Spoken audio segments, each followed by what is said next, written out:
নমস্কার, কেমন আছেন সবাই? আশা করি সবাই ভালো আছেন, সুস্থ আছেন। আমরাও সবাই ভালো আছি। তো সকালবেলা স্নান টান করে চলে এসেছি রান্নাঘরে।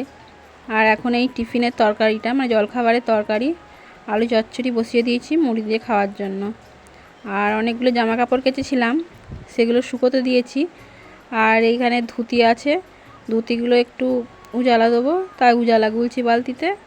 সাদা ধুতি তো কেচে একটু উজালা দিলে দেখতে ভালো লাগে। উজালা আমার দেওয়া হয়ে গেছে, এবার শুকোতে দিয়ে দিচ্ছি। আর ধুতি একটা নয়, আজকে প্রায় 4টে ধুতি কেচেছি। কেচে 3টে ছাদের উপরে দিয়ে এসেছি, আর এটা লাস্টে ছিল, লাস্টে এটা নিচেই দিয়ে দিলাম। আর আজকে রান্নাবান্না আমাদের পুঁই শাক হবে, তো পুঁই শাক কেটে রেখেছিলাম, আলু কচু বেগুন এইসব কেটে এই যে পুঁই শাক চাপিয়ে দিয়েছি।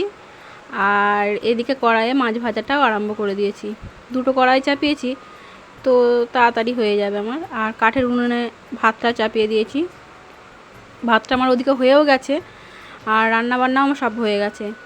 এবার চলে এসেছি খাওয়া দাওয়া করতে। খাওয়া দাওয়া তাড়াতাড়ি দাও করছিল, মানে একটু দেরি হয়ে গেছে আজকে রান্নাটা করতে। তো সবার খুব খিদে পেয়ে গেছিলো। পুঁই শাকটা পুরো আরেকটু পাড়া হতো, সেটা আর হয়নি। সেই দিয়েই বলে আমাকে দিয়ে দাও, খিদে পেয়েছে, ওর একটু কাজ আছে বেরোবে, তাই একটু তাড়াতাড়ি খাওয়া দাওয়াটা সারতে চাইছিল। যাই হোক, আমার বিকেলবেলা এবার একটুখানি মাথাটা আঁচড়ে নিচ্ছি, নিয়ে আবার একটু চাটা সন্ধে দেবো, সন্ধে দিয়ে একটু চা খাবো। তো সন্ধে দিতে চলে গেছিলাম, এসে একটু চা নিয়ে বসেছি, চাটা খাচ্ছি। আর ও বাড়িতে চলে এসছে, বেরিয়েছিল। দুজনেই বসে চাটা খেয়ে এবার রান্না চাপাবো। রান্না মানে ভাত চাপাবো একটু, আরও বেলাকার মাছ টাছ আছে, আর ভাতে ভুতে সব দিয়েছি, ওই দিয়েই আমাদের হয়ে যাবে আজকে।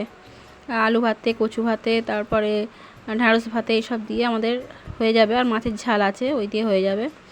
আর এই যে মাটির উনুনে ভাতটা চাপিয়ে দিয়েছি, আর ওইখানে কাঠের গাদা করে রেখে দিয়েছি, যাতে কাল থেকে বৃষ্টি হবে, আমার যেন অসুবিধা না হয় অন্তত ভাতটা হতে। তো আমাদের খাওয়া দাওয়া হয়ে গেছে, আর এবার বিছানাটা পরিষ্কার করবো বলে বসেছি। তো সবাই ভালো থাকবেন, সুস্থ থাকবেন।